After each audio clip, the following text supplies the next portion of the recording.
24/7 खबर control news में आपका स्वागत है।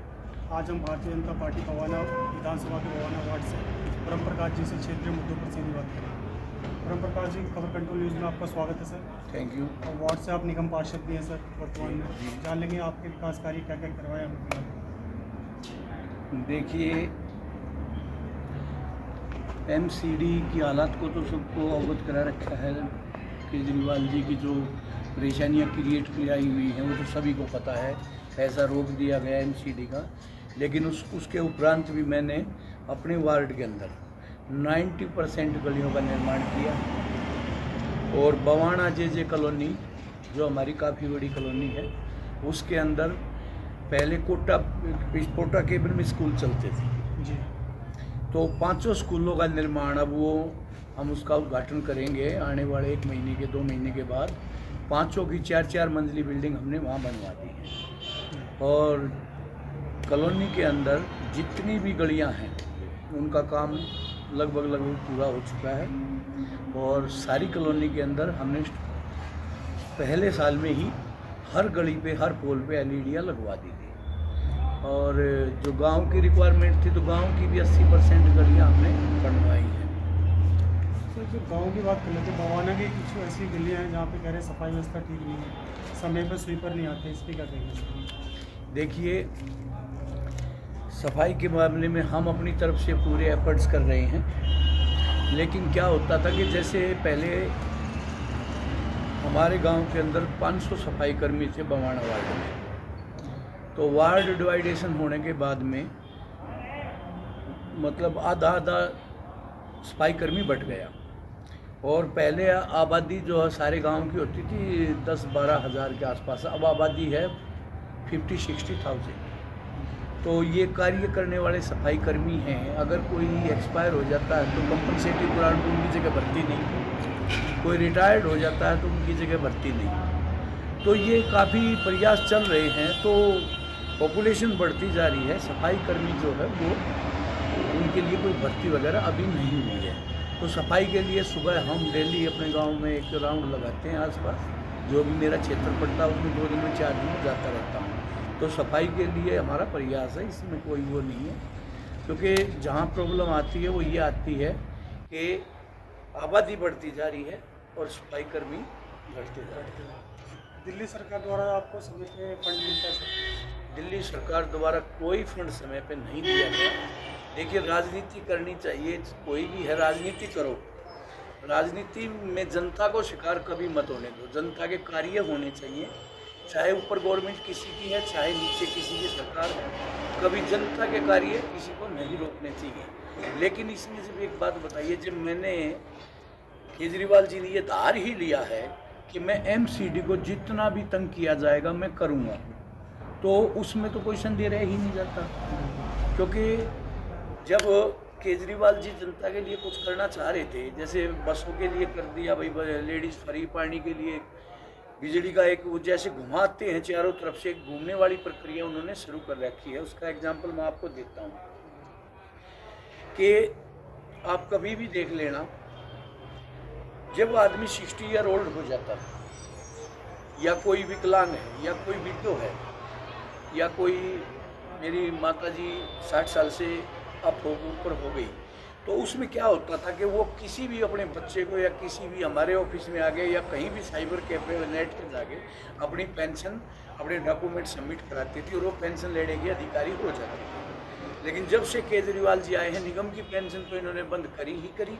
लेकिन कभी भी मैं चैलेंज के साथ कहता हूँ, वो आपको समाज कल्याण मंत्रालय की वो साइट वेब ओपन नहीं मिलेगी कभी भी जिससे पेंशन बुक होती है। 6-6 महीने हो जाते हैं, 7-7 महीने हो जाते हैं, क्योंकि हमारे पास तो आते हैं लोग, बेटा मेरी पेंशन नहीं आई, बेटी मेरी पेंशन नहीं आई। तो हम उसमें लोगों को क्या कहें? समाज कल्याण मंत्रालय भेजते हैं जो इनका अपना ऑफिस है, तो वहाँ से भी घूम फिर के बड़ा आदमी, उनका कोई सहारा नहीं है। ऐसी पेंशन की दशा कभी भी नहीं हुई। अब बिजली वाली बात पे आते हैं। बिजली के अंदर आप कभी भी देख लेना, इन्होंने कहा 200 यूनिट फ्री है, तो 200 यूनिट तो फ्री है, लेकिन जिसकी 201 यूनिट हो गई उस पर कितना चार्ज आप डाल रहे हो, इसका भी खुलासा कर दो।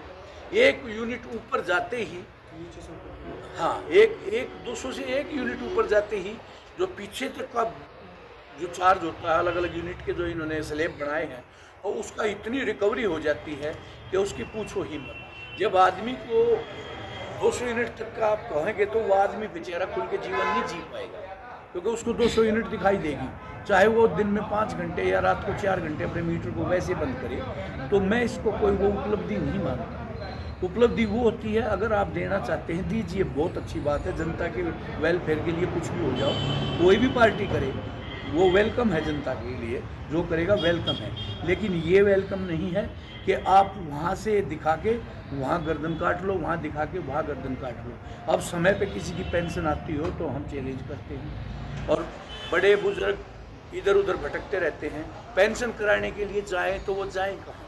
एमएलए के पास जाएंगे, एमएलए चेहरा फेस कर रीडिंग लेके देखेगा भाई ये मैंने बनानी है नहीं बनानी। तो एक जनता का अधिकार था, इंडिपेंडेंट अधिकार था कि भैया पेंशन डिपार्टमेंट की साइट ओपन करवाओ, मैं अपना जाके पेंशन बुक कराऊंगा और मेरी पेंशन समय पे मिल जाएगी। तो सर आप ऐसा मानते हैं कि दिल्ली सरकार के कार्यों से जनता परेशान है काफ़ी? देखिए, ये तो जनता भगवान है, जनता ही फैसले लेने में सक्षम है।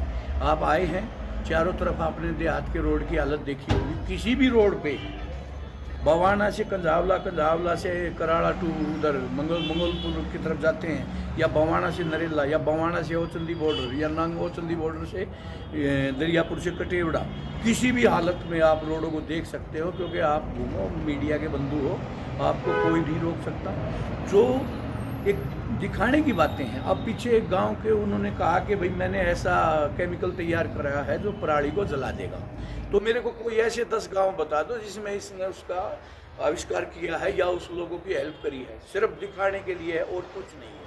हम कार्य को बिल्कुल 1 मिनट में स्वीकार करते अगर लोगों को नहीं परेशान किया जाता। पेंशन के लिए दर दर भटक रहे हैं लोग। अगर बिजली डिपार्टमेंट के अंदर कोई बड़ी आप पोल होता है ना, बिजली का पोल अगर आपकी दीवार के साथ आ गया तो वो धीरे से आपको मीटर नहीं देंगे। भाई उसमें कंज्यूमर का क्या दोष है?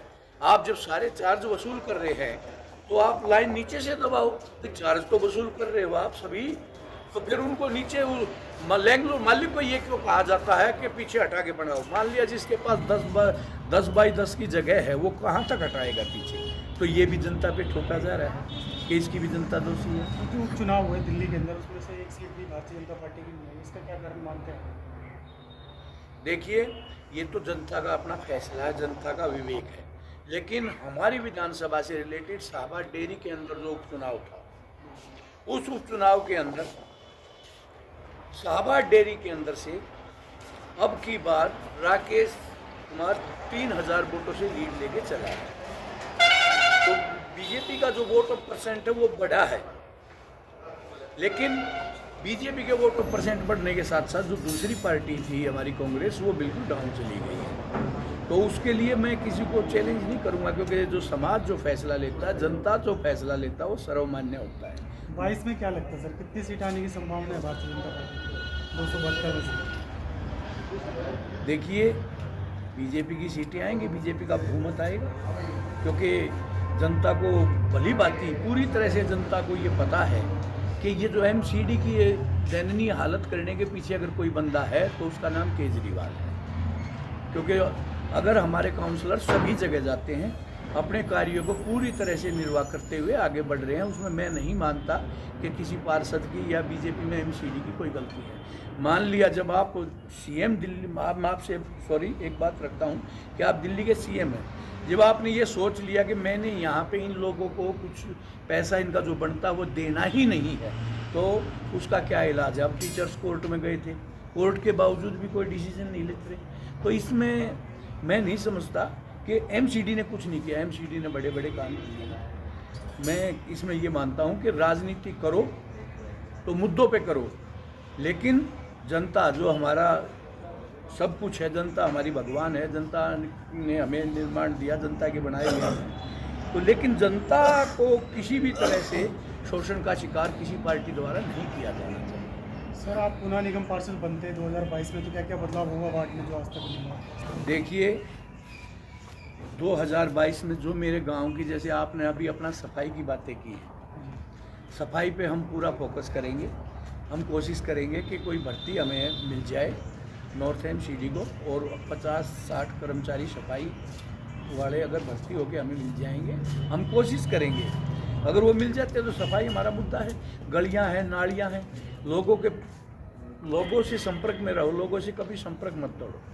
निगम पार्षद का सबसे बड़ा व्यवहार यही है कि लोगों से संपर्क मत तोड़ो। लोगों को ज़रूरत है मेरी रात को 10 बजे, लोगों को ज़रूरत है 11 बजे।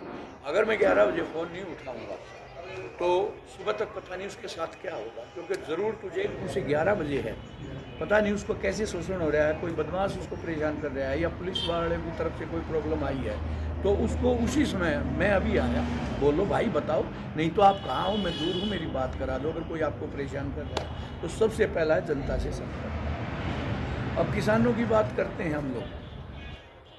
अब ये केजरीवाल जी यहाँ आके किसानों के धरने पे बैठे थे, चलो बहुत अच्छी बात है, बैठो, कोई बात नहीं, लेकिन वही आदमी बैठना चाहिए जो पूरी तरह से अपने घर को सजा सवार के चलता हो। अब ये बताइए, दिल्ली के अंदर किसानों का दर्जा सीएम दिल्ली क्यों नहीं दे रहा? अब गेहूं के मामले में देख लीजिए, पंजाब में इन्होंने कहा कि मैं 2670 रुपये गेहूं लेता हूं, तो वहाँ झूठी न्यूज़ देने से या झूठी बातें करने से अब कहाँ है वो 2600 रुपये का गेहूँ, कहाँ है बताओ? तो ये चीज़ें दिखाने के लिए कुछ और हैं, करने के लिए कुछ और हैं। केजरीवाल द्वारा दिल्ली का कोई भी मेजर डेवलपमेंट आप मेरे को बता दो, कहीं कोई मेडिकल कॉलेज, कहीं कोई डिग्री कॉलेज, कहीं कोई फ्लाईओवर, कहीं कोई स्टेडियम, कहीं कोई हॉस्पिटल, अगर एक भी उपलब्धि है तो हम आपके सामने बैठे हैं, आप मेरे को बता सकते हैं निसंकोच। बवाना के पास ये पूटवाड़ा हॉस्पिटल है, आप यहाँ चले जाओ, परेशान होके बेचारा कोई चोट खाया हुआ आदमी पहुंचेगा, कोई मेरी माता जी पहुंचेगी, कोई मेरी बहन पहुंचेगी, तो तुरंत से ये कह दिया जाता है अम्बेडकर में चले जाओ। तो ये 25, 30, 40 गांव के आसपास के लोगों को इस हॉस्पिटल का क्या बेनिफिट है, मेरे को बताया जाए। अगर आप मीडिया के बंधु हो, आप सर्वे खुद भी कर सकते हो, सडनली आप राउंड भी लगा सकते हो, आप वैसे भी जा सकते हो बगैर कैमरे के, और आप ये देखो कि पेशेंट नहीं जाता, पहले उन्हें दिल्ली की तरफ ये कह दिया जाता अम्बेडकर में चले जाओ, ये महर्षि वाल्मीकि हॉस्पिटल पूट में। तो जब देहात को, गांव को इस चीज़ का कोई फायदा ही नहीं मिलेगा। अब कोरोना काल में पीछे हुआ था, कोरोना काल में कोई भी पेशेंट चला गया, उसको बाहर से ही लौटा दिया गया, अम्बेडकर में चले जाओ। अम्बेडकर में जाने के बाद एक डिलीवरी केस था मेरी कॉलोनी का, यहाँ से उसको एकदम से अम्बेडकर वालों ने कहा जी हमारे पास नहीं, आप कहीं आगे जाइए। तो बताओ, ऐसे एक बेचारा गरीब आदमी चाहे तो जाएगा। दिखाने के लिए कुछ और तस्वीर है, ज़मीनी हकीकत पर कुछ और तस्वीर है ज़मीन पे। तो इनके पास करने के लिए कुछ भी नहीं है सिवाय झूठ की। अरे भाई ये बताइए, अगर आप उधर वेलफेयर देने की कोशिश कर रहे हो तो लोगों को क्यों मार रहे हो? भ्रष्टाचार इनका मेन मुद्दा था, मैं भ्रष्टाचार खत्म कर दूंगा। लेकिन जब स्टार्टिंग में जब केजरीवाल जी का आगमन हुआ तो आपने भी देखा होगा, कहीं कोई बात हो जाती थी किसी ऑफिस पर तो एकदम से 30-40 मेरे भाई टोपी पहन के आ जाते थे, आम आदमी। अब वो टोपी कहाँ गई? अगर जब आदमी का विवेक कमज़ोर हो जाता है, वो अपने अंदर से ये मान लेता है कि हमारे से गलतियाँ हो रही हैं, तो अब वो कोई बातें हो जाती है तो किसी ऑफिस पे क्यों नहीं जाते जो पहले हर हफ्ते आदमी राशन ऑफिस पे पहुंच गया, कोई डेस्क ऑफिस में पहुंच गया, कोई टेलीफोन एक्सचेंज में पहुंच गया। अब कहाँ है वो टोपी? अब क्यों नहीं इकट्ठे हो गए वहाँ जाते? अभी कैसे चल रहा है बताइए मेरे को, कहीं आपने देखा हो किसी ऑफिस पे टोपी पहनी हुई? तो ये वही बात कहा होता है की आवश्यकता है सर, नगर निगम बदलाव की आवश्यकता है। नहीं, नगर निगम बदलाव की आवश्यकता बिल्कुल नहीं है। दिल्ली की सीएम शीला दीक्षित जी होती थी, उन्होंने कभी राजनीति में जनता का शोषण नहीं होने दिया। जो एमसीडी का पैसा था, जो रेवेन्यू एमसीडी का था, वो रेवेन्यू समय पे दिया गया है। एमसीडी का पैसा समय पे दिया गया है। 65,000 करोड़ का टर्नओवर है दिल्ली का। ये बताइए कि जितने इनकम टैक्स पेई हैं, जितने मेरे बिजनेसमैन भाई हैं, उनके टैक्स से इसने किया क्या है?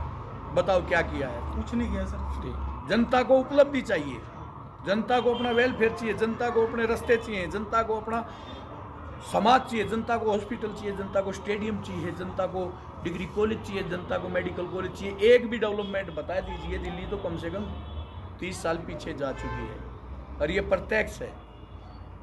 बहुत बहुत धन्यवाद सर, अपना समय दिया। Thank you, welcome.